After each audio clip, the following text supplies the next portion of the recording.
I never believed in fate until the day my purse slipped from my fingers at Bellucci's restaurant. The sound of my few remaining coins scattering across the polished marble floor might as well have been thunder in the hushed dining room. Heads turned, eyes locked on me, and I felt my face flush hot with embarrassment. After a 16-hour shift at the clinic, my fingers had simply lost their strength. All I'd wanted was to pick up dinner and collapse in my apartment. "I'm so sorry," I whispered to no one in particular as I dropped to my knees, frantically gathering my belongings.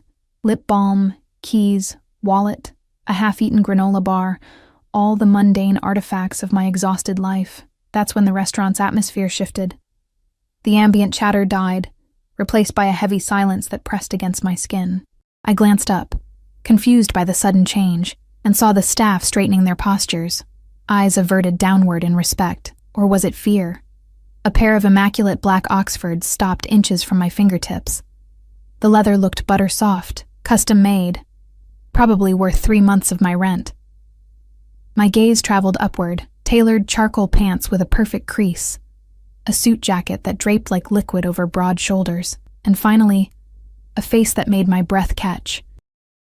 He couldn't have been more than 35, with features that belonged on a Renaissance painting, sharp cheekbones, a strong jaw darkened by 5 o'clock shadow, and eyes so intensely blue they seemed to cut right through me. But it wasn't his devastating good looks that made me freeze. It was the cold authority radiating from him, the silent command in his posture that had quieted an entire restaurant. Behind him stood 2 men in dark suits, their expressions blank, eyes constantly scanning the room. One had a hand perpetually near his jacket, in position to reach for something I didn't want to consider. I realized I'd been staring and quickly looked down, resuming my humiliating scavenge. "Allow me," he said, his voice deep and accented. Italian, but refined by American education. Before I could protest, he crouched down beside me, his movements graceful despite his imposing frame. The restaurant seemed to collectively hold its breath. I caught the manager's wide-eyed stare from across the room, his face drained of color. "Thank you, but I've got it," I mumbled, desperately trying to gather my things faster. He ignored me, picking up my Metro card and a receipt. Then his hand froze over something that had slid partially beneath a nearby table. My ultrasound photo, the one I'd been carrying around for 3 weeks, unable to process what it meant for my future. His fingers closed around the black and white image, and he turned it over slowly, studying the grainy profile of the 12-week-old fetus, my baby, and the name printed in the corner, Emma Reynolds. "Yours?" he asked, voice soft, but somehow still commanding. I nodded, unable to form words, reaching for the photo. But he didn't immediately hand it back, his eyes lingering on the image with an expression I couldn't decipher. "You're having a child, not a question, an assessment." "Yes." I finally found my voice. "Now, if you don't mind..." His eyes met mine again, searching, assessing. "You're alone." The blunt observation stung, especially coming from a stranger. I snatched the ultrasound from his fingers. "I'm managing just fine, thank you." Something in his expression changed. A flicker of respect, perhaps, or amusement at my defiance. Most people, I sensed, didn't talk back to this man. "Luca Vitiello," he introduced himself, standing and offering me his hand. The action was so unexpectedly formal that I took it without thinking. His palm was warm, grip firm, and I felt calluses that contradicted his polished appearance. "Emma," I replied, then immediately regretted giving him my name. "Emma," he repeated, as if tasting the syllables. "Are you waiting for someone?" "No, I was just picking up dinner to go." I clutched my now-closed purse against my chest like armor. "You've had a long day." Another assessment, not a question. I glanced down at my wrinkled scrubs partially hidden under my coat. "I'm a nurse. 16-hour shift." Something passed through his eyes, and still no time to eat properly. He glanced at my takeout bag, a simple pasta dish, the cheapest thing on the menu. Before I could respond, he turned to the restaurant manager, who had been hovering anxiously nearby. "Marco, prepare a proper meal for Ms. Reynolds, something substantial, and a table in the private room, Mr. Vitiello." "That's not necessary." I started to protest. "A pregnant woman needs proper nutrition." he stated with such finality that I felt momentarily speechless, especially one working 16-hour shifts. The manager, Marco, was already hurrying away, relief evident in his expression at having been given a clear directive. I stood my ground, though every instinct told me to leave immediately. I appreciate the gesture, but I really need to get home. I'm exhausted. Luca studied me for a moment, then nodded. Of course. Then allow me to have it delivered. That's really not... I insist. The words were polite, but his tone made it clear he wasn't accustomed to being refused. His eyes softened marginally. Please. It would be my pleasure. Something told me this man didn't say please very often. I hesitated, weighing my desperate need for sleep against my equally desperate need for a decent meal. My pregnancy had left me constantly hungry, and the pasta I'd ordered wouldn't be enough. Fine, I conceded. Thank you. A slight smile touched his lips, just enough to transform his severe features into something dangerously attractive. He gestured to one of his men, who stepped forward immediately. This is Dominic. He'll see you safely home and ensure your dinner arrives promptly. My eyes widened. That's completely unnecessary. I just live a few blocks away. A few blocks can be a long distance in this city, especially at night. His gaze fell briefly to my midsection, then back to my face. Humor me, Emma. The way he said my name, like he had some claim to it, sent an involuntary shiver down my spine. I wanted to refuse, to maintain some boundary with this overwhelming stranger, but exhaustion was clouding my judgment. And something in me recognized that arguing would be futile. I nodded reluctantly. Your address? He asked. I hesitated, then provided it. He repeated it to Dominic, who memorized it without writing anything down. The car is waiting, Ms. Reynolds, Dominic said, his voice professionally neutral. Car? I told you it's just a few blocks. Emma. Luca's voice had a gentle warning in it. Accept the ride. I was too tired to fight anymore. Fine. Thank you. As I turned to leave, Luca reached out, his fingers just barely brushing my arm. The contact, even through my coat, felt electric. Take better care of yourself, he said quietly. Both of you. I couldn't formulate a response. I simply nodded and followed Dominic out of the restaurant. The black SUV waiting at the curb had tinted windows, and I noticed as Dominic opened the door for me, was lined with butter-soft leather. As we pulled away from the curb, I caught a glimpse of Luca watching from the restaurant entrance, his expression unreadable. What I didn't know then was that this wasn't a chance encounter. Nothing about Luca Vitiello happened by chance. My apartment felt especially small and shabby after the opulence of that brief encounter. I kicked off my shoes and collapsed onto my sofa, trying to process what had just happened. The man's presence had been so commanding, so absolute, that only now, in his absence, could I think clearly. I pulled the ultrasound photo from my purse and stared at it. My baby. The result of a relationship that had ended badly when Jason discovered I was pregnant. He'd made it clear he wanted nothing to do with me or the child, leaving me alone to navigate this terrifying new reality. A knock at my door startled me from my thoughts. Through the peephole, I saw Dominic holding several large bags. Your dinner, Ms. Reynolds, he said when I opened the door. Mr. Vitiello took the liberty of ordering a selection, as he wasn't certain of your preferences. I accepted the bags, stunned by their weight. This is too much. Mr. Vitiello's instructions were clear. Is there anything else you require? No, thank you. Please thank Mr. Vitiello for me. Dominic nodded and turned to leave, but paused. Mr. Vitiello rarely involves himself in others' affairs. Consider that a compliment. Without further explanation, he disappeared down the hallway. Inside the bags, I discovered not just dinner but enough food for several days. Pasta dishes, roasted vegetables, grilled chicken, fresh bread, and even desserts, all packaged in containers that were far nicer than anything I owned. Tucked into one of the bags was a handwritten note on heavy cardstock. Proper nutrition is essential. My number, should you need anything. LV below was a phone number, written in strong, confident strokes. I set the note aside, telling myself I would never use it. Yet I couldn't bring myself to throw it away. As I ate the most delicious meal I'd had in months, I convinced myself this strange encounter was over.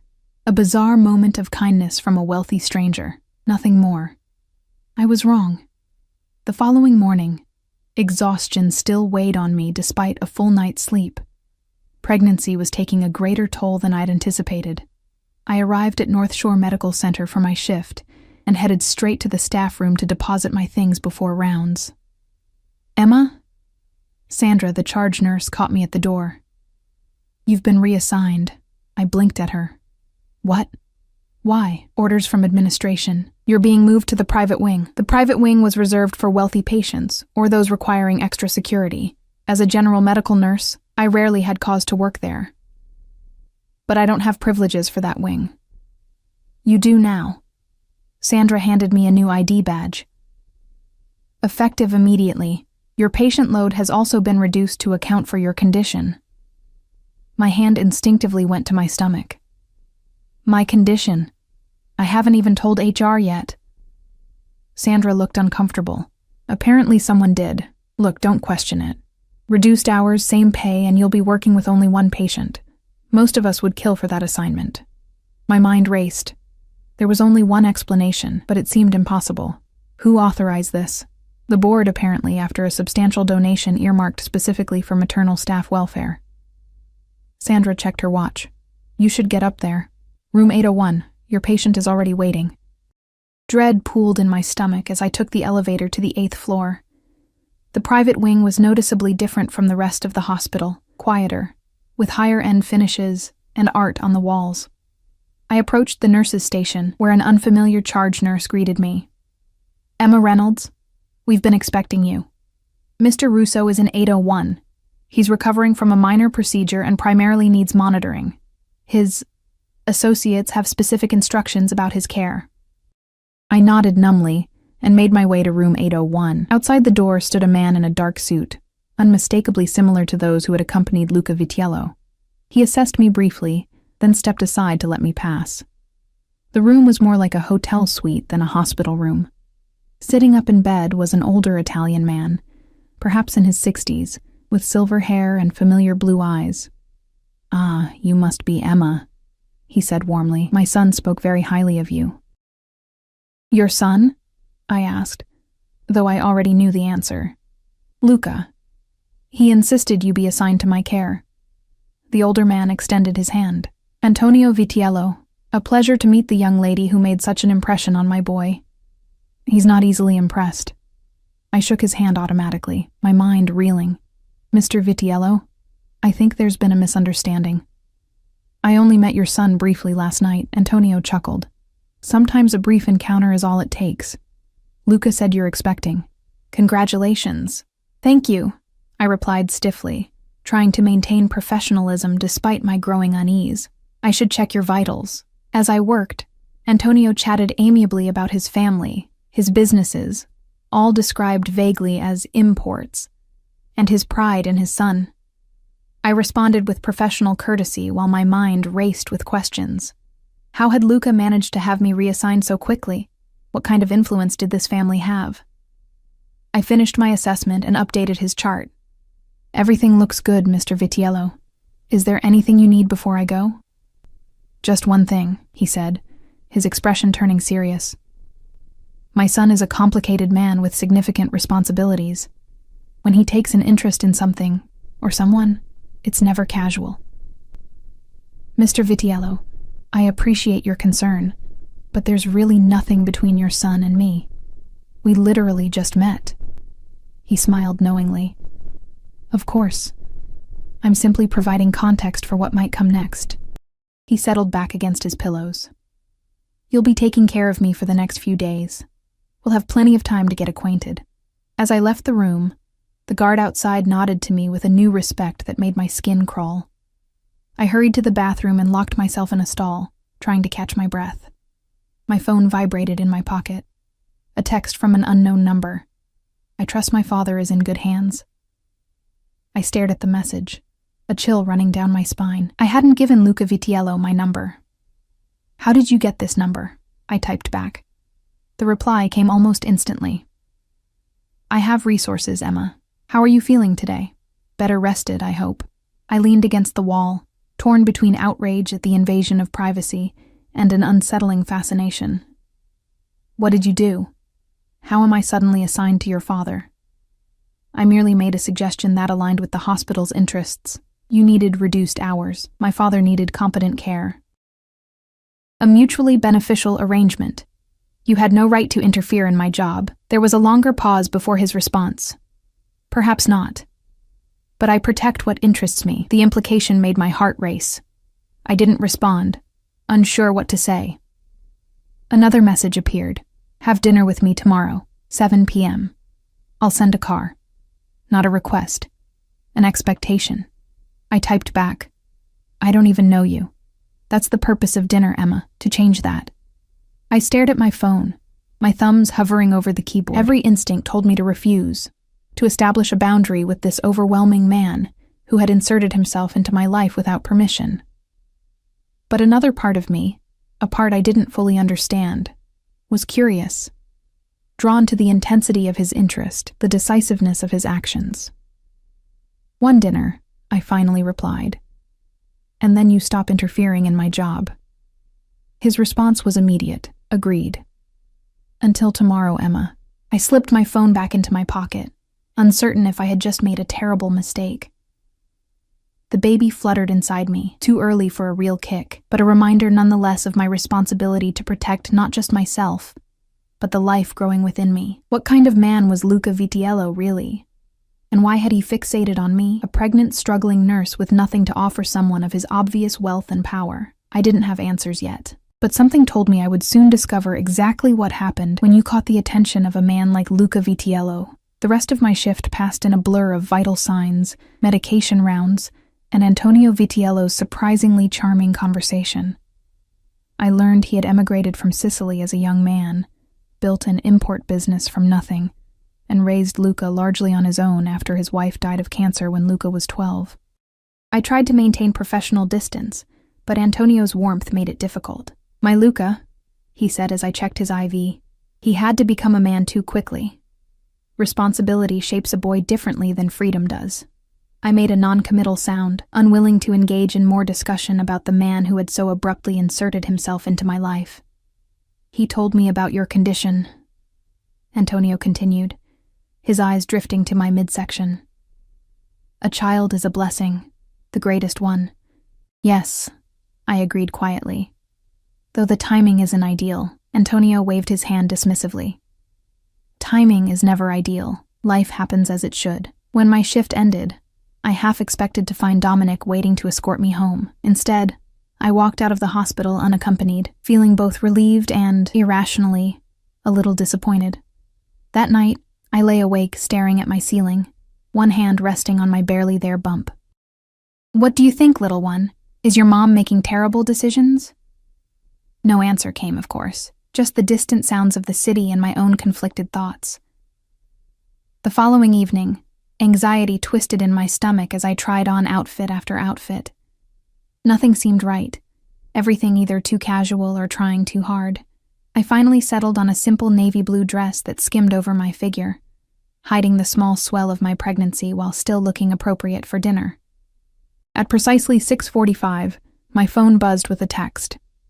The car is waiting downstairs. I took a deep breath, checking my reflection one last time. Just dinner, I told myself. One dinner and then boundaries. The same black SUV from before waited at the curb.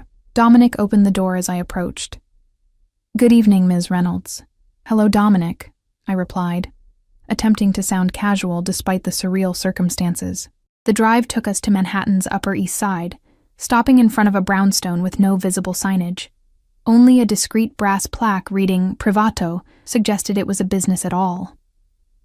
Dominic escorted me to the door, which opened before we reached it.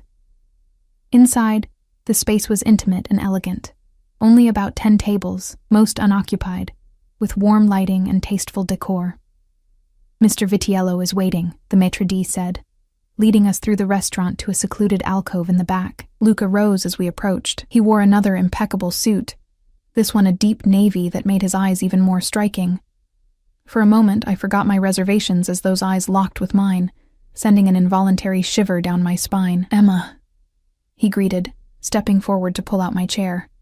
You look beautiful. Thank you, I managed, taking my seat.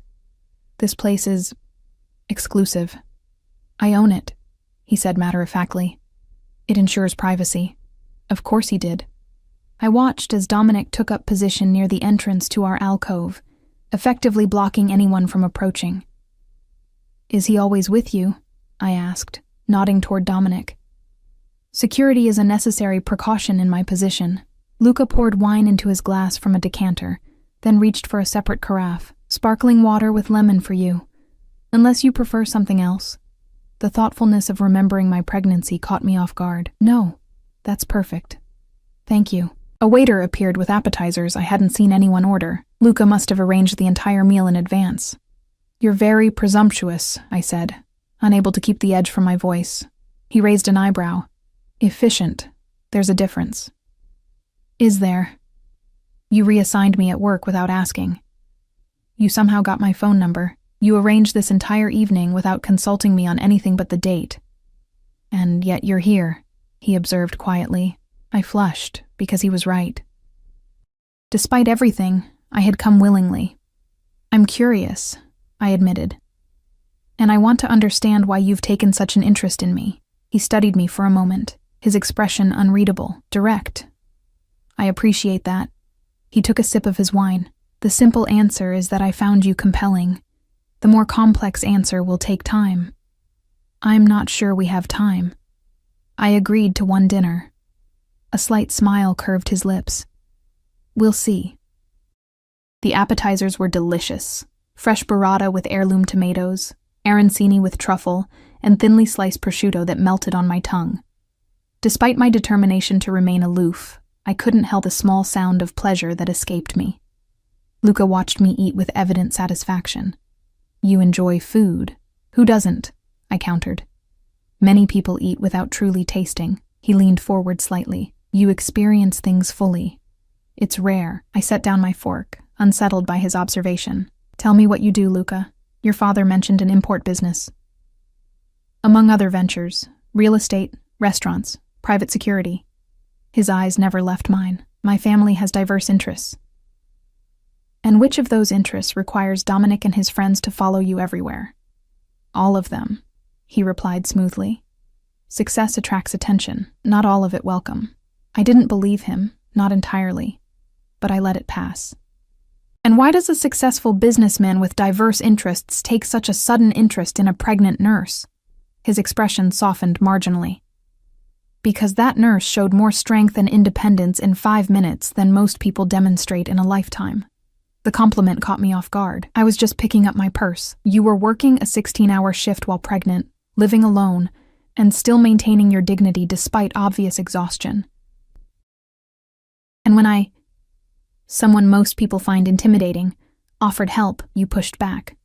He leaned forward. Do you know how rare that is in my world, Emma?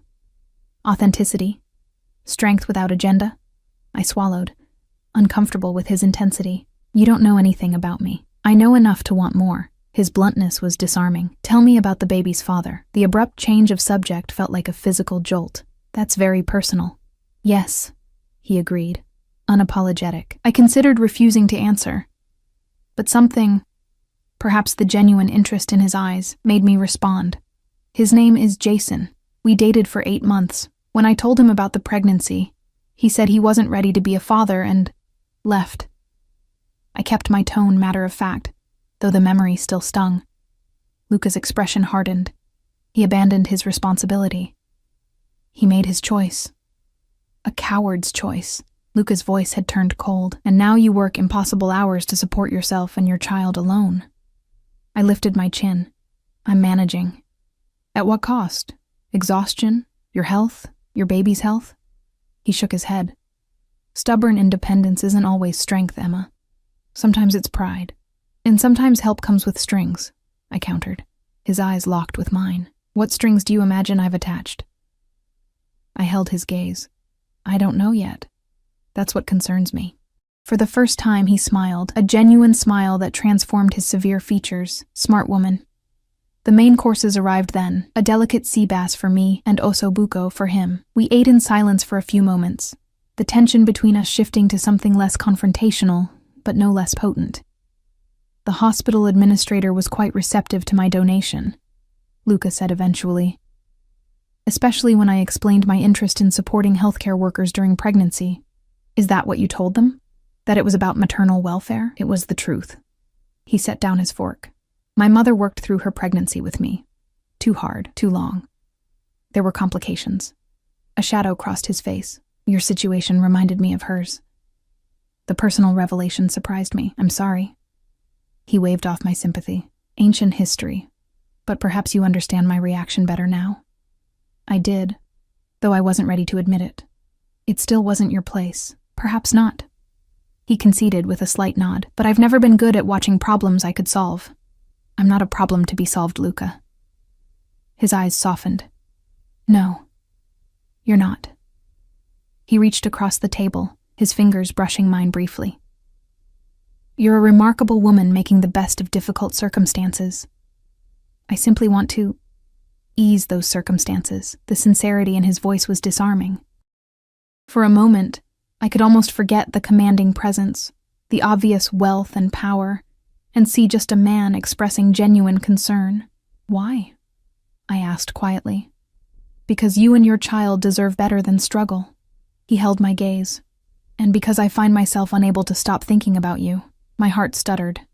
Before I could formulate a response, my phone rang in my purse.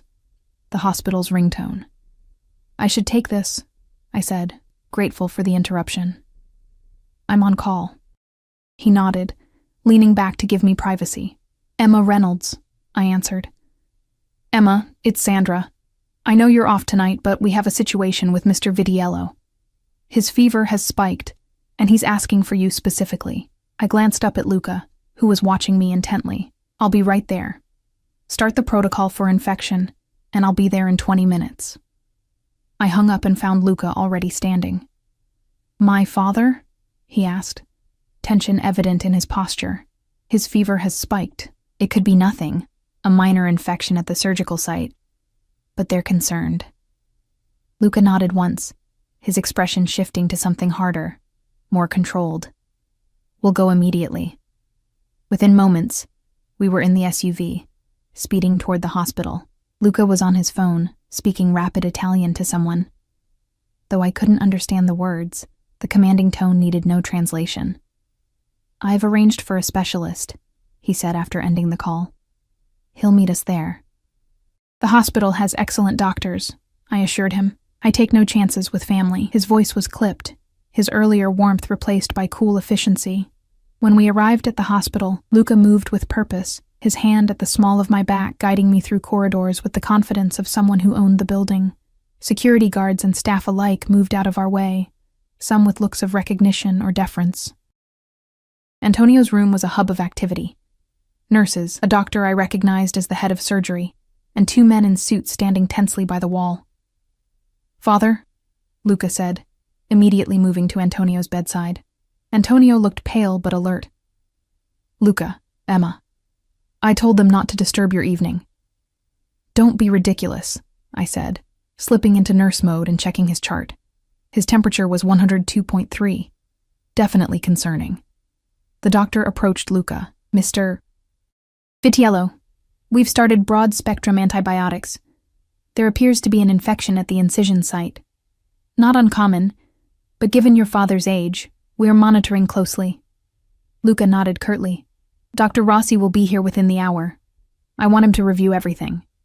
If the hospital doctor was offended by the implication that they needed outside help, he didn't show it. Of course. I moved to check Antonio's vitals myself, needing to do something useful. How are you feeling? Like I'm causing too much fuss, Antonio replied, though his voice was weaker than earlier. You should return to your dinner. My son rarely takes an evening off. I'm exactly where I need to be, I assured him, checking his IV line. When I glanced up, I found Luca watching me, his expression unreadable. For the next hour, I worked alongside the hospital staff, monitoring Antonio's condition, while Luca held quiet conferences with various doctors and made occasional phone calls. When Dr. Rossi arrived, a distinguished-looking Italian man in his 60s, he conferred briefly with Luca before examining Antonio thoroughly. The infection is responding to treatment, he announced finally. The fever should break by morning. I'll stay to monitor progress. The tension in Luca's shoulders eased fractionally. He nodded to Dr. Rossi, then turned to me. "You should rest," he said quietly. "You weren't supposed to be working tonight." "I'm fine," I assured him. "Stubborn," he murmured, but there was warmth in his eyes. "At least sit down."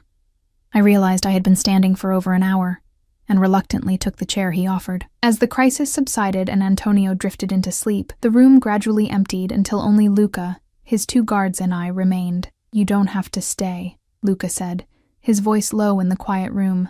"Dominic can take you home." "I'll stay a while longer," I replied, surprising myself. "To monitor his vitals." Luca studied me for a moment, then nodded. He moved a chair beside mine and sat, our shoulders nearly touching in the dim light. "Thank you," he said simply. We sat in silence, watching Antonio's chest rise and fall, the monitors beeping steadily. I felt myself growing drowsy, the long day catching up with me. Without thinking, I leaned slightly against Luca's solid shoulder. He stiffened momentarily, then relaxed, his arm coming around to support me. "Rest," he murmured. "I've got you." As I drifted into sleep, I wondered hazily what I was doing, finding comfort in the arms of a man I barely knew, a man who clearly lived in a world very different from mine. Yet in that moment, it felt right. What I didn't know then was how completely our worlds were about to collide. I woke to gentle fingers brushing hair from my face. Disoriented, I blinked against the soft morning light filtering through hospital blinds. I was stretched awkwardly across a chair, my head resting on something firm yet comfortable. Luca's shoulder. His suit jacket draped over me like a blanket. "Good morning," he said, his voice a low rumble I could feel through his chest. I straightened quickly, embarrassment flooding me as I realized I'd slept against him all night. "I'm so sorry. I didn't mean to." "Don't apologize." His hand lingered near my face before dropping. "You needed rest," my back protested as I stood, and I winced. Hospital chairs weren't designed for sleeping. "How's your father?" I asked, looking toward the bed where Antonio still slept. "Much improved. Fever broke around 3, Luca stretched, rolling his shoulders. Despite spending the night in a chair, he somehow looked immaculate. His shirt barely wrinkled, his presence commanding even in the sterile hospital room. "You should have woken me," I said, smoothing my hopelessly wrinkled dress. "I could have checked his vitals. The staff handled it." "You were exhausted." His eyes searched my face. "How do you feel?" I placed a hand on my stomach instinctively. "We're fine. Just a little stiff." A nurse entered with Antonio's morning medication. "Ms. Reynolds?" "I didn't realize you were here all night." "I didn't intend to be," I admitted, accepting the glass of water she offered. "You're not scheduled until this afternoon. Go home. Get some proper rest." "She's right," Luca said, standing. "I'll take you home." I wanted to argue, to maintain some professional boundary, but exhaustion won out. "Let me just check on Antonio first." As if hearing his name, Antonio stirred and opened his eyes. "Ah, the 2 of you are still here," he smiled weakly. "What a comfort to wake to family." I flushed at the implication. "Just doing my job, Mr. Vidiello." "Antonio, please. After sharing a vigil, I think we can dispense with formalities." His eyes, so like his son's, twinkled with mischief despite his weakened state. I checked his vitals, pleased to find his temperature normal and his color much improved. "You're doing much better. The antibiotics are working." "Of course they are. I'm too stubborn to let a little infection win." He patted my hand. "Now go home. You look exhausted, Kara." I glanced at Luca, who was watching our interaction with an unreadable expression. "Your son was just offering to drive me." "Good boy," Antonio approved. "Always taking care of things." Luca's mouth twitched in what might have been amusement. "I'll return shortly, Father." Antonio waved us away. "Take your time. I'm not going anywhere." The drive to my apartment was quiet. I leaned my head against the window, watching the city scroll by and trying to process the last 24 hours. "You're thinking very loudly," Luca observed as we neared my neighborhood. I turned to look at him. "This is all very strange for me." "What part specifically?" He kept his eyes on the road ahead. "Meeting you, your interest in me, spending the night in a hospital room with you watching over your father, all of it." I shook my head. I don't understand what you want from me. The car stopped in front of my building. Luca turned to face me, his expression serious. I want to know you, Emma. Beyond that, I'm not placing expectations. People like you always have expectations, I countered. A flash of something, amusement, admiration, crossed his face. People like me? Powerful, wealthy, used to getting their way. He considered this. Fair assessment. But I believe relationships should be built, not dictated. Is that what this is? A relationship? It's something, he said simply. Something worth exploring. I should have said no. Should have thanked him for the ride and walked away. Instead, I found myself asking, would you like to come up for coffee? The invitation surprised us both. After a moment's hesitation, he nodded. I'd like that. My apartment felt even smaller with Luca in it, his presence somehow filling the space completely. I watched him take in my humble surroundings. The secondhand furniture, the medical textbooks stacked on the coffee table, the small kitchen with its aging appliances.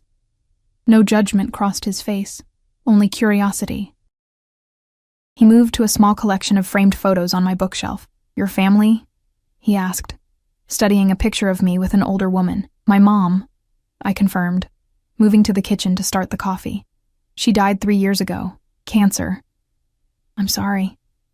He picked up another photo, me in scrubs, arm around a classmate on graduation day. Nursing school? Yes, top of my class if you can believe it. I measured coffee into the filter. Mom got to see me graduate at least. And your father? Left when I was 4. Never knew him. I kept my voice deliberately casual. It was just Mom and me. He nodded, still studying the photos. So independence was necessary, not just preferred. His perceptiveness was unsettling. Something like that. The coffee maker burbled as I retrieved mugs from the cabinet. I don't have anything fancy, just regular coffee. Regular coffee is fine. He joined me in the kitchen, standing closer than necessary. You don't need to be nervous around me, Emma. I'm not nervous, I lied, very aware of his proximity in the small space, just tired. He reached out, his fingers gently touching the dark circle under my eye. You need proper rest, especially now. The tenderness in the gesture made my breath catch. For a moment, we stood frozen, his fingers against my cheek, my eyes locked with his. The coffee maker beeped, breaking the spell. I stepped back, busying myself with pouring the coffee. Milk? Sugar? I asked, my voice slightly unsteady. Black is fine. I handed him a mug, careful not to let our fingers touch. We moved to my small living room, sitting at opposite ends of the sofa. You said you wanted to know me, I began after a sip of coffee. What exactly do you want to know? Everything, he replied simply. But let's start with what you love. The question caught me off guard. What I love. Yes. Beyond work. What brings you joy? I thought for a moment. Books. I read everything I can get my hands on. And music. I played piano as a kid, though I haven't in years. I like to cook when I have the energy. I shrugged. Simple things, I guess. Simple pleasures are often the truest. He set his mug down. What are you reading now? I reached for the novel on my coffee table. Just a mystery, nothing profound. Do you always diminish your interests? There was no judgment in his tone, just curiosity. I frowned. What do you mean? Just a mystery, nothing profound, as if enjoying something requires justification. The observation hit uncomfortably close to home. I suppose I do that sometimes. Don't, he said simply. Your joy needs no defense. We talked for over an hour, about books, about his travels, about my studies and his business ventures. He was surprisingly well-read, with opinions on everything from Russian literature to modern thrillers. When I mentioned loving to cook Italian food, he offered to have ingredients delivered for a proper carbonara. You can't just have things delivered on a whim, I protested. Why not? He seemed genuinely puzzled, because normal people don't live that way. A smile touched his lips. Perhaps you should try it sometime. As we talked, I found myself relaxing. even laughing at his dry observations about American customs that still confused him despite years in the country. It was easy to forget who he was. The commanding presence that silenced rooms, the man with bodyguards and mysterious business interests. Until his phone rang, the transformation was immediate. His expression shuddered, his posture straightened, and when he answered, his voice was cold, controlled, and entirely in Italian. I watched as he paced my small living room, power radiating from him even as he kept his voice low. Though I couldn't understand the words, the authority in his tone needed no translation. This was Luca Vitiello in his element. Commanding, uncompromising. When he hung up, he turned to me with regret in his eyes. I need to go. Business that can't wait, of course. I stood, suddenly aware again of the vast differences between us. He moved toward me, stopping closer than strictly necessary. I enjoyed this, Emma. Very much. So did I admitted. Have dinner with me again. Tomorrow night? I hesitated. I work until 7. 8 o'clock then. I'll send a car. I should have declined. Should have established boundaries. Instead, I nodded. Okay. Something like satisfaction flickered in his eyes. He stepped closer still, his hand rising to cut my cheek. The touch was feather-light, giving me every opportunity to pull away. I didn't. His lips brushed mine, the barest whisper of a kiss, so gentle it might have been imagined. Then he stepped back, his eyes never leaving mine. Until tomorrow, he said softly, then turned and left. I stood frozen, fingers touching my lips where the ghost of his kiss still lingered. What was I doing? Later that day, a delivery arrived. Groceries of the highest quality, handmade pasta, pancetta, Parmigiano Reggiano, organic eggs, and a bottle of olive oil that probably cost more than all my kitchen supplies combined. A handwritten note accompanied them. For your carbonara. Enjoy something beautiful for yourself. L. I smiled despite myself, running my fingers over the elegant script. The gesture was thoughtful, personal in a way I hadn't expected. As I prepared the simple but luxurious meal that evening, I found myself wondering about Luca Vitiello, the commanding businessman with guards and mysterious phone calls, the attentive son who spent the night in a hospital chair, the man who listened intently to my opinions on mystery novels as if they mattered. Which version was real? The carbonara was delicious, rich and silky, the quality of the ingredients elevating the simple dish to something spectacular. As I savored each bite, I admitted to myself that I was looking forward to seeing him again, but the thought was immediately followed by anxiety. What was I thinking? Getting involved with someone like Luca. I was pregnant, alone, focused on building a stable life for my child. He was something else entirely, something I didn't fully understand. My phone chimed with a text. How was the carbonara?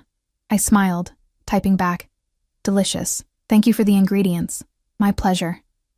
Rest well, Emma. Tomorrow will be a long day for you. I frowned at the message. How did he know my schedule? Before I could respond, another text arrived. Don't worry. I merely asked what time your shift ended. No other intrusion. The fact that he anticipated my concern was both comforting and unsettling. I set my phone aside without replying, unsure what to make of his ability to read me so easily. That night, I dreamed of blue eyes and gentle hands, of whispered Italian words I couldn't understand, but somehow felt in my bones. I woke clutching my pillow, an ache of longing in my chest that frightened me with its intensity. This is crazy, I told my reflection as I got ready for work. You barely know him, but the truth was, I wanted to know more. Wanted to understand the complexities behind those piercing blue eyes, the gentleness that occasionally softened his commanding presence. At the hospital, Antonio greeted me with a knowing smile. You look better rested today, Cara. I am, thank you. I checked his vitals, pleased with his continued improvement. My son is quite taken with you, he said casually as I recorded his blood pressure. I kept my expression neutral. Mr. Vitiello. Antonio, he corrected. Antonio, I conceded. Your son and I barely know each other. Knowledge comes with time. Connection is immediate or not at all. He patted my hand. Luca doesn't extend himself to many people. It means something. I wasn't sure how to respond, so I continued my assessment in silence. He told me about the baby's father, Antonio said after a moment. What kind of man abandons his child? I tensed. That's really not. Family is everything, Emma, everything. His voice had taken on an edge I hadn't heard before. A man who doesn't understand that doesn't deserve the title. There was something almost dangerous in his tone, something that reminded me suddenly and forcefully of who these men were. The way the restaurant had fallen silent at Luca's entrance, the deference, or fear, in people's eyes. Jason made his choice, I said carefully. I've made peace with it. Antonio studied me for a long moment. Then his expression softened. Of course. Forgive an old man's temper. I just believe children should have fathers who honor their responsibilities. The rest of my shift passed uneventfully, but Antonio's words lingered in my mind. Family is everything. There had been something almost ritualistic in the way he'd said it, a mantra or code, rather than just a sentiment. As I left the hospital that evening, I found myself searching the street, half expecting to see Dominic or another of Luca's men watching. The street was ordinary, empty of intimidating SUVs or men in suits. I wasn't sure if I felt relieved or disappointed. My phone buzzed as I reached my apartment building. Looking forward to tonight. The car will be there at 7:45. I stared at the message, my thumb hovering over the keyboard. I could cancel. Should cancel, probably, but instead I typed, "See you then." I spent too long getting ready for dinner, trying on and discarding outfits, fussing with my hair, debating how much makeup was appropriate. I finally settled on a dark green wrap dress that flattered my figure while accommodating my small baby bump, which was becoming more noticeable each day. As promised, the car arrived precisely at 7:45. This time, Luca himself waited inside the SUV, the back door held open by Dominic. Emma. Luca's eyes traveled appreciatively over me as I slid into the seat beside him. You look beautiful. Thank you. I smoothed my dress nervously. You look nice too. An understatement. In a charcoal suit that fit him perfectly, he was devastatingly handsome. How was your shift? He asked as the car pulled into traffic. Good. Your father is recovering well. They may discharge him tomorrow if his blood work continues to improve. Yes, Dr. Rossi mentioned that. He reached over and took my hand, his thumb tracing small circles on my skin. Thank you for taking such good care of him. The casual intimacy of his touch sent warmth up my arm. It's my job. It's more than that. His eyes met mine. You were kind to him. Patient. I shrugged, uncomfortable with the praise. Where are we going tonight? Somewhere special. A small smile played at his lips. I hope you like Italian food beyond carbonara. The car took us to a quieter part of the city, stopping in front of a nondescript building with no sign, just a blue door and a small brass knocker. What is this place? I asked as Dominic opened my door. My home, Luca replied simply. I froze halfway out of the car. Your home? I thought we were going to a restaurant. I thought you might prefer privacy. He studied my expression. We can go elsewhere if you're uncomfortable. I hesitated. Going to his home felt like crossing a significant line, yet something in his steady gaze reassured me. No, it's fine. I was just surprised. He placed his hand at the small of my back, guiding me to the door, which opened before we reached it. A middle-aged woman with a warm smile greeted us in Italian. Emma, this is Rosa. She's been with my family since I was a boy. Welcome, Miss Emma, Rosa said, her accent thick but her smile genuine. Mr. Luca has been very excited for your visit. Luca cleared his throat, looking almost embarrassed. Rosa, please. She smiled knowingly and stepped aside to let us enter. The interior of Luca's home was surprisingly warm and inviting. Not the cold, modern mansion I had imagined. Rich woods, comfortable furniture, and art that looked like family heirlooms rather than status pieces. It felt lived in, personal.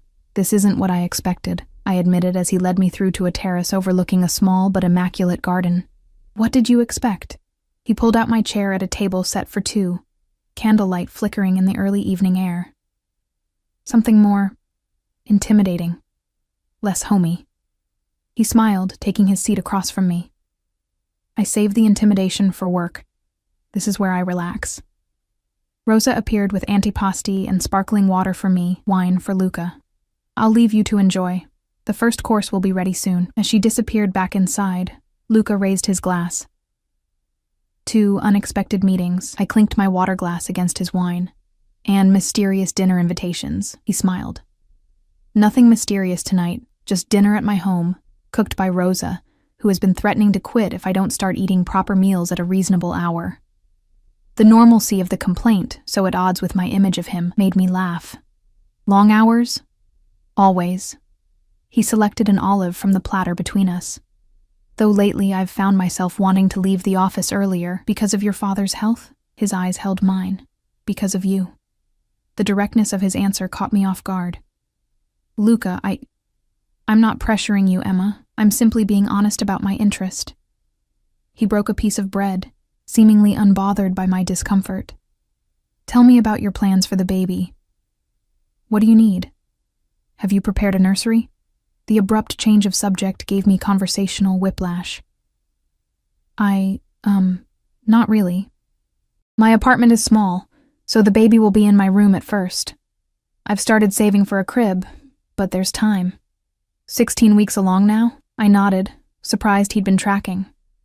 Almost 17, actually. And you feel well? No complications? None so far. I studied him curiously. You know a lot about pregnancy. I've been reading, he admitted. After meeting you, I wanted to understand what you're experiencing. The thought of Luca Vidiello, imposing, powerful Luca, reading pregnancy books made something warm unfurl in my chest. That's unexpectedly sweet. I'm not always the intimidating figure you imagine, he said softly. Rosa returned with our first course, delicate homemade ravioli and a simple butter sage sauce. The pasta was perfect, melting on my tongue. This is incredible, I said after the first bite. Rosa is a miracle worker, Luca agreed. She's been trying to teach me to cook for years, but I'm a hopeless student. Really? I would have thought you'd excel at everything you attempt. He laughed, a genuine, unguarded sound. Far from it.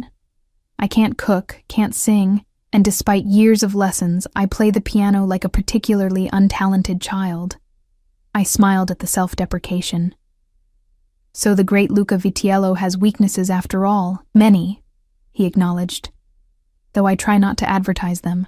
As dinner progressed through perfectly cooked branzino to a light lemon dessert, the conversation flowed surprisingly easily. Luca told stories of growing up in his father's shadow, of his education in America, of his love for classical literature. I shared memories of my mother, my struggles through nursing school, my hopes for the future. By the time Rosa cleared the dessert plates, I felt relaxed, almost content, a feeling that should have alarmed me given the circumstances, but somehow didn't. Would you like a tour? Luca asked, standing and offering his hand. I hesitated only briefly before taking it. I'd like that. He led me through the house, pointing out artwork collected during his travels, books he particularly loved, a chess set that had belonged to his grandfather. On the second floor, he paused before a closed door. This was meant to be a music room, he said, pushing it open. Inside stood a grand piano, its lid closed, seemingly untouched. The room was otherwise empty. No other furniture, no decorations on the walls. I had ideas about filling it with music, Luca said, his voice quieter than usual. But as I mentioned, my talents lie elsewhere. I walked to the piano, drawn by memories of my own lessons as a child. May I? He nodded, watching as I lifted the lid and sat on the bench.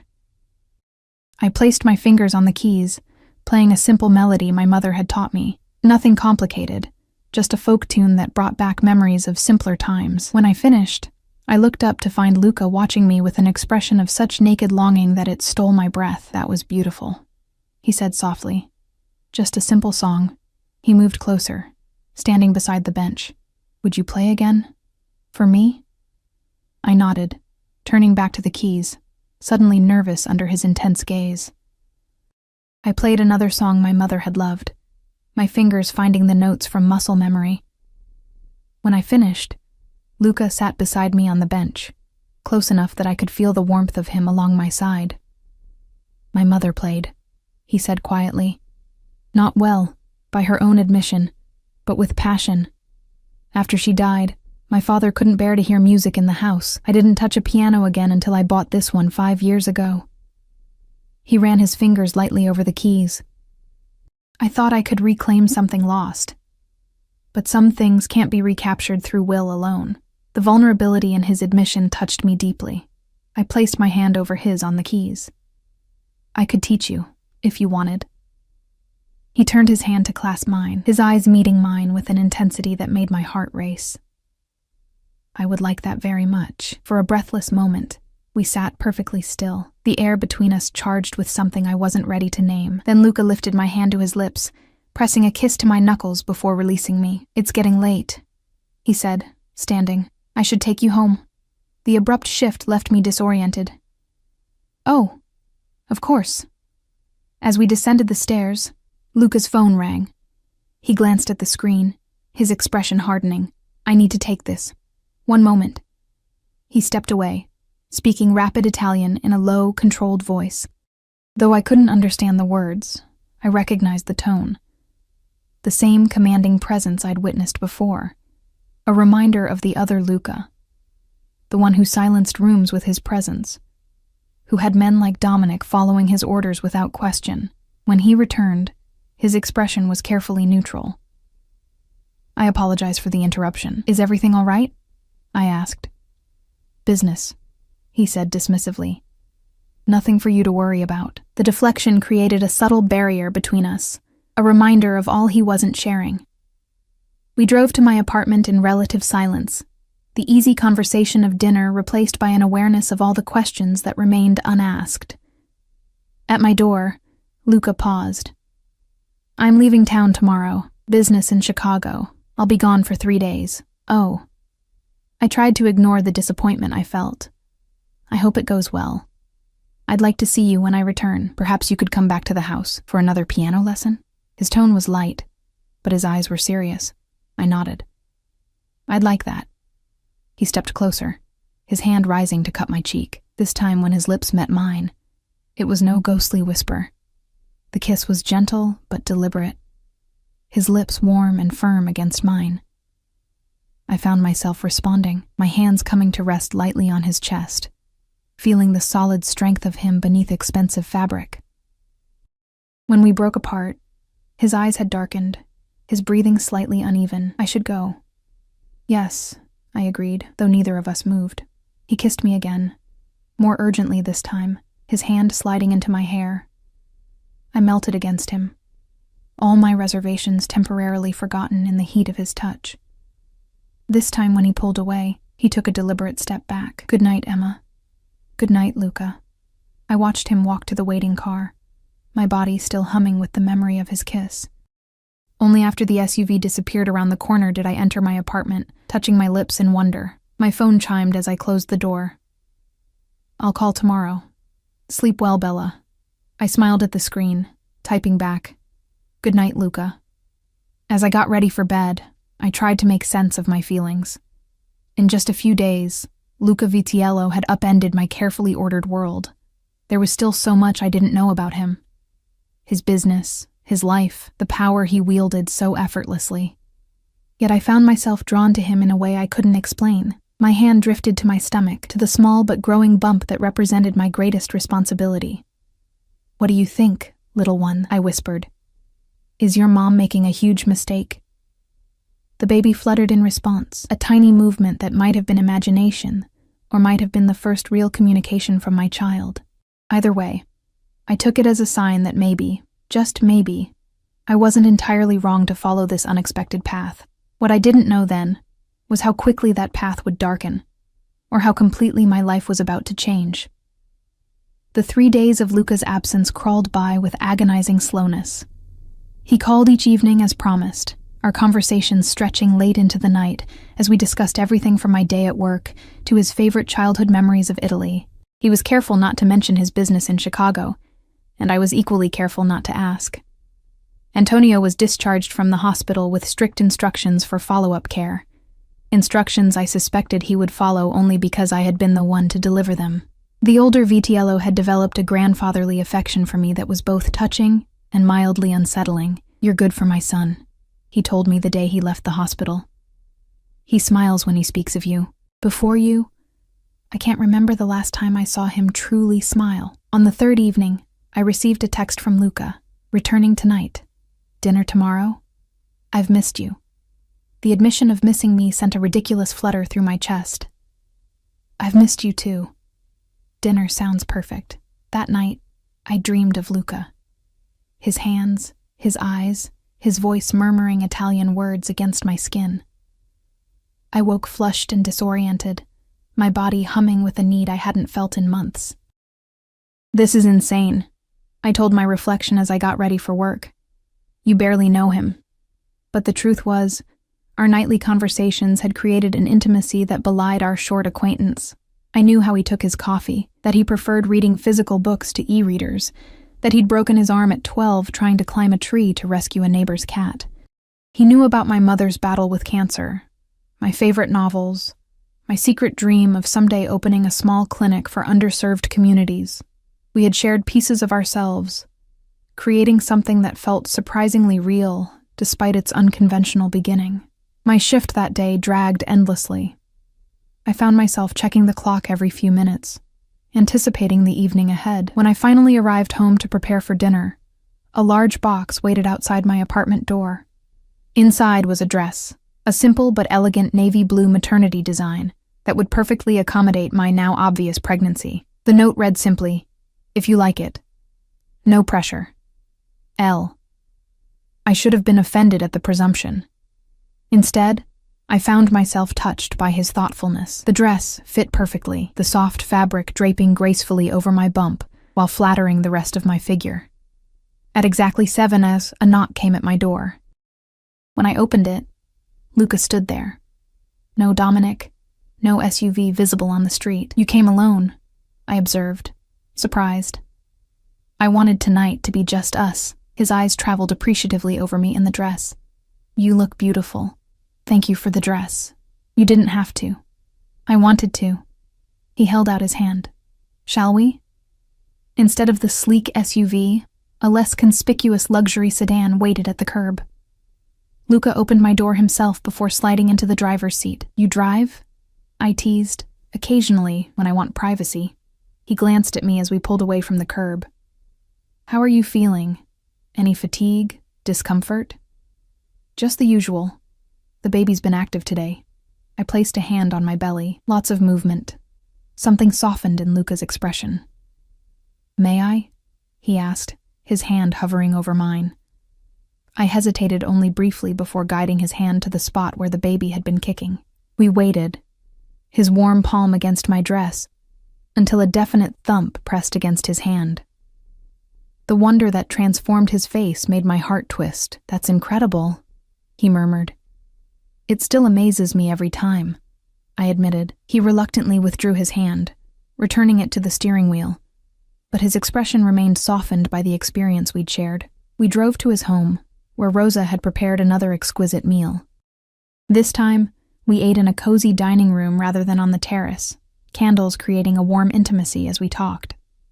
Luca seemed more relaxed than before his trip, laughing more easily, touching my hand frequently across the table. After dinner, he led me back to the music room, where the piano waited, its lid already raised. "I believe I was promised a lesson," he said with a smile. I sat at the bench, patting the space beside me. It's never too late to learn. For the next hour, I guided his hands through simple scales and basic chords. Though he claimed to be hopeless, he was actually a decent student. His hands were strong and precise, his focus absolute. When he finally managed a simple melody, the pride in his expression was endearing. "You're a good teacher," he said, his shoulder warm against mine on the bench. "You're not as hopeless as you claimed," I countered. He turned to face me, our proximity suddenly charged with awareness. "Emma?" he said softly. "I want to be clear about something." My heart thudded in my chest. "What's that?" "These past days, talking to you, being with you, they've meant a great deal to me." His eyes held mine, serious and intense. I know our situation is unconventional. Your pregnancy, my lifestyle. But I find myself wanting to be part of your life, part of both your lives. I swallowed hard. Luca, there's still so much I don't know about you, your business, your world. Import-export primarily. My family has connections throughout Europe and Asia. It's complex, sometimes demanding, but legitimate. He took my hand.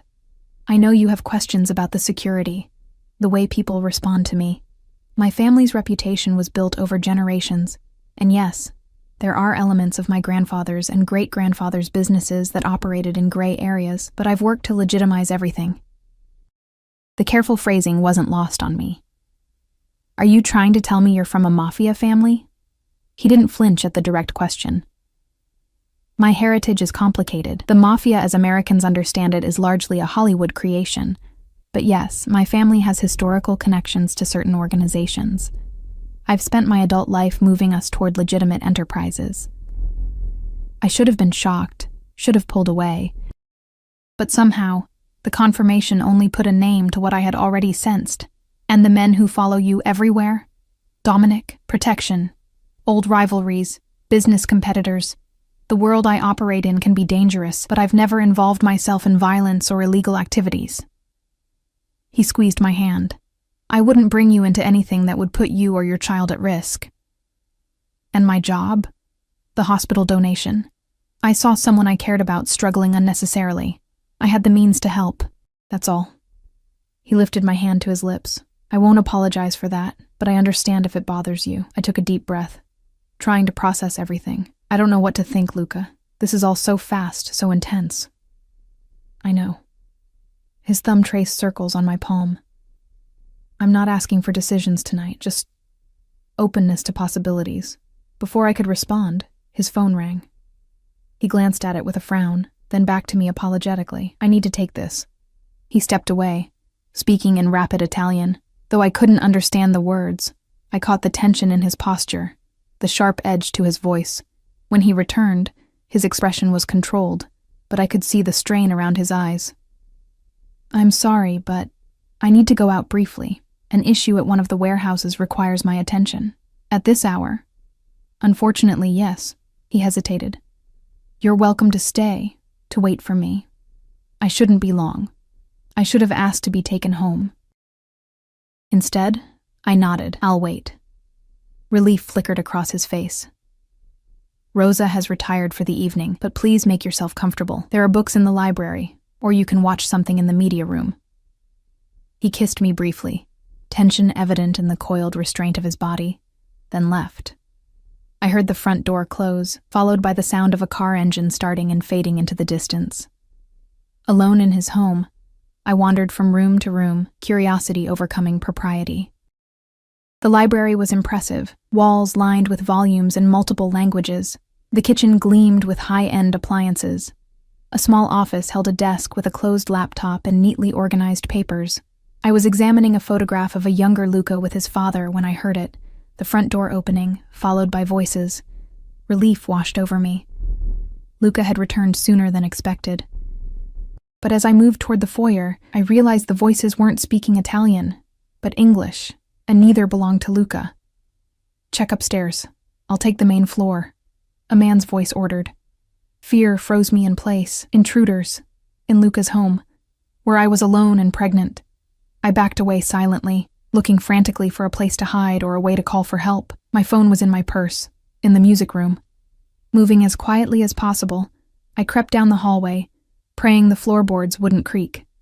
I had almost reached the music room when a figure stepped into the hallway ahead of me.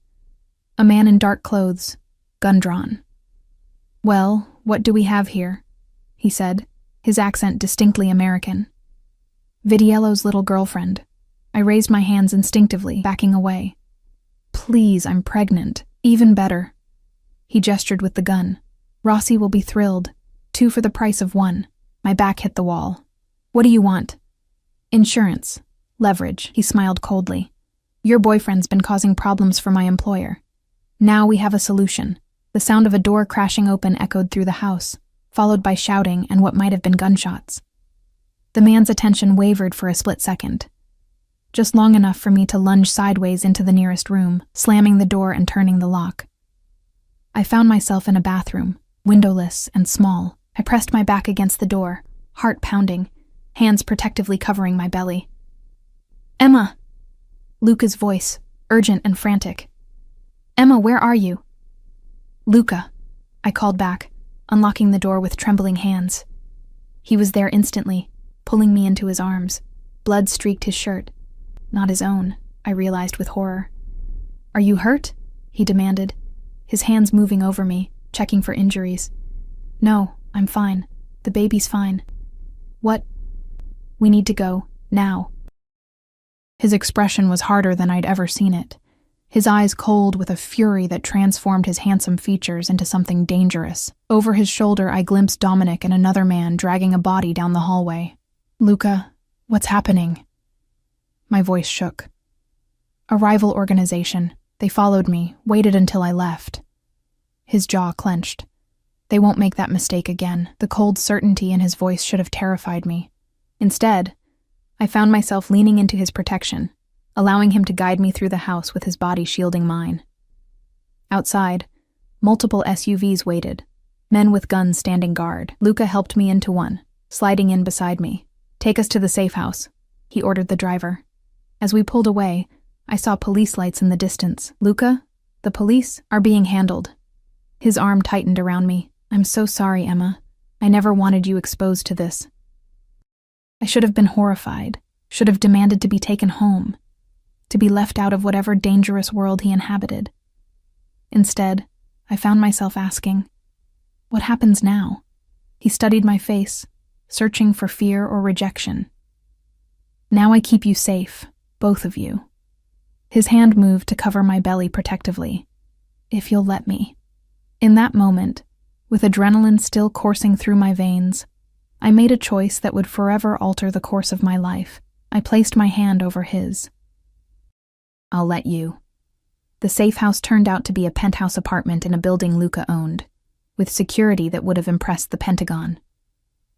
We stayed there for 3 days while Luca resolved the situation, a process I deliberately avoided asking about. On the 4th day, he came to me with a small velvet box and a question I hadn't expected so soon. "I know it's fast," he said, the ring glittering between us. "But life is uncertain, and I've wasted too much time already. I want to protect you, provide for you, be a father to your child. Let me give you both the family you deserve." I looked into his eyes that could be cold with authority or warm with tenderness, and saw my future reflected there, a life of luxury and danger, of passion and protection. Not the future I had planned, but one that called to something deep within me. "Yes," I said simply. 6 months later, I gave birth to a daughter, Sofia Lucia Vitiello, with my husband holding my hand and tears in his fierce blue eyes. "My family," he whispered, cradling our daughter with a gentleness that belied the power in his hands. "Everything that matters." As I watched him press a kiss to Sophia's forehead, I knew that dropping my purse that day had been the most fortunate accident of my life, the moment that led me not just to love, but to the protection, family, and belonging I had always sought. In Luca Vitiello, businessman, former Mafia heir, and devoted husband, I had found not just safety, but a passion and purpose I hadn't known I was missing.